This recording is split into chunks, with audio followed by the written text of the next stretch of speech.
सकाळपासून कोसळणाऱ्या रिमझिम पावसाच्या सरी, चहूबाजूला पसरलेला हिरवागार निसर्ग आणि भक्तिभावाने नटलेलं वातावरण, अशा अत्यंत प्रसन्न आणि मंगलमय वातावरणात आज रेवदंडा परिसरात वटपौर्णिमेचा सण मोठ्या उत्साहात साजरा करण्यात आला. पावसाची अजिबात तमा न बाळगता विवाहित महिलांनी पारंपरिक रंगीबेरंगी साड्या परिधान करून हातात पूजेच्या परड्या आणि पूजन साहित्य घेत वडाच्या झाडांकडे धाव घेतली.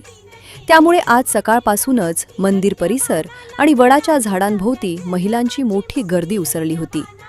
रिमझिम पावसाच्या सरी अंगावर झेलत महिलांनी वडाच्या झाडाला पवित्र दोरा गुंडाळून विधिवत पूजा केली आणि आपल्या पतीच्या दीर्घायुष्यासाठी प्रार्थना केली. खरं तर यंदा लागोपाठ कोसळणाऱ्या पावसाने वटपौर्णिमेच्या या सोहळ्याला एक वेगळंच सौंदर्य प्राप्त करून दिलं होतं. हातातील पूजेच्या परड्या आणि महिलांच्या चेहऱ्यावरील भक्तिभाव यामुळे संपूर्ण परिसर सुखावून गेला होता. वटपौर्णिमेच्या या सणामागे सावित्री आणि सत्यवान यांची प्रेरणादायी पौराणिक कथा आहे. सत्यवानाचे प्राण घेऊन निघालेल्या यमराजाकडून आपल्या बुद्धिमत्ता, धैर्य आणि निष्ठेच्या सामर्थ्याने सावित्रीने सत्यवानाचे प्राण परत मिळवले आणि त्याला जीवनदान दिले.